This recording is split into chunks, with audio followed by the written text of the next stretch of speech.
C'est fait. La SEC Mimosa affrontera l'Union sportive monastirienne en quart de finale de la Coupe de la Confédération.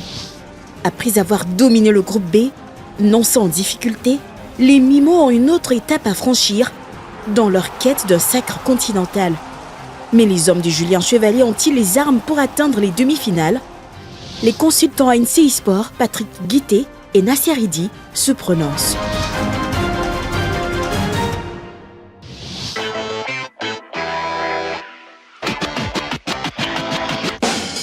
Après avoir concédé un nul et une défaite lors de leurs 2 premiers matchs en phase de poule, les Mimos ont enchaîné 4 victoires, terminant à la première place d'un groupe qui était finalement à leur portée. Le début a été difficile. Ça a été un début en dents de scie avec ce match nul ici à Yamoussoukro, la défaite cinglante 3-0 au Nigeria.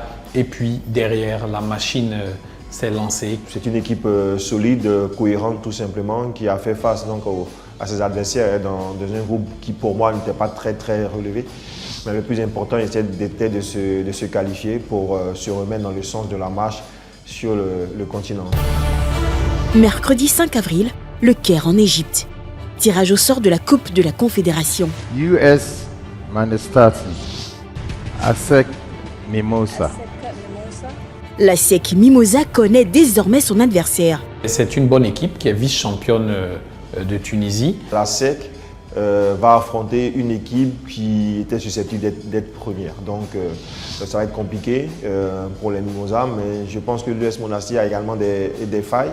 C'est une équipe qui regorge quand même de quelques connaissances de la Côte d'Ivoire et du championnat ivoirien. En défense centrale, on a Ouattara Ousmane, l'ancien du CW, très expérimenté, qui a disputé la finale d'ailleurs de cette Coupe CAF avec le CW en 2014. On a Youssouf Oumarou, le capitaine des MENA du Niger, ancien du FC San Pedro également dans cette équipe-là.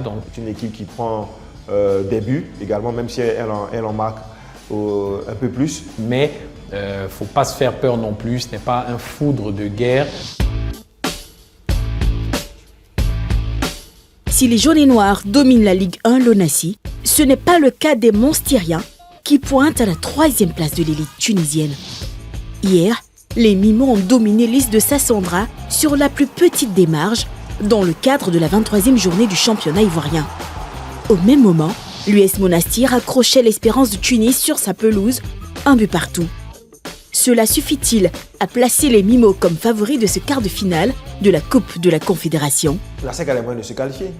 La SEC a les atouts, a des hommes. La SEC a un collectif et une ambition. C'est du 50-50, comme je le dis. La SEC a ses atouts. La SEC est montée en puissance. La SEC aujourd'hui a des certitudes. On va parler de cette charnière centrale, notamment entre Abitran Anthony ou Onlo Koulibaly. Et puis dans le milieu de terrain, vous avez des garçons tels que Zozo Apakom qui sont en train de revenir également petit à petit. Avec 13 points pris sur 18 possibles, le champion ivoirien a réalisé une grosse performance alors qu'il était en ballottage défavorable. Cependant, dans la phase de poule, l'équipe de Julien Chevalier a laissé entrevoir de nombreux points faibles, tant sur le plan technique que tactique. Je pense qu'il va devoir travailler d'abord sur l'efficacité offensive. Il va falloir travailler beaucoup plus la complémentarité entre ces hommes-là. Devant, en termes de choix des hommes, il faudra faire le bon choix. Et pour moi, le bon choix aujourd'hui, c'est Sankara Karamoko. Mais c'est dans la complémentarité, la complicité, dans les différents mouvements vers l'avant. C'est là qu'il va falloir véritablement travailler pour désarçonner cette équipe de l'US Monastir qui, je l'ai dit, défensivement, n'est pas mal. Dans ce duel, entre Mimosa et Monastiriens, ce sont les Tunisiens qui reçoivent en premier. Recevoir à domicile au match retour est-il un avantage significatif pour la SEC?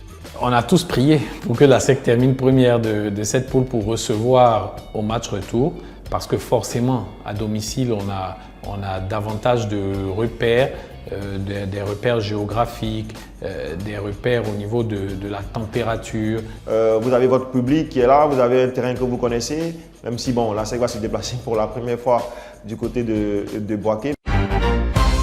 Premier acte de cette double confrontation, le dimanche 23 avril prochain en Tunisie.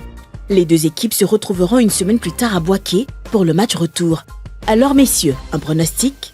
Je souhaiterais un nul 1-1 du côté donc de de Monastir. Je vois bien un bon match nul entre deux équipes bien accrocheuses.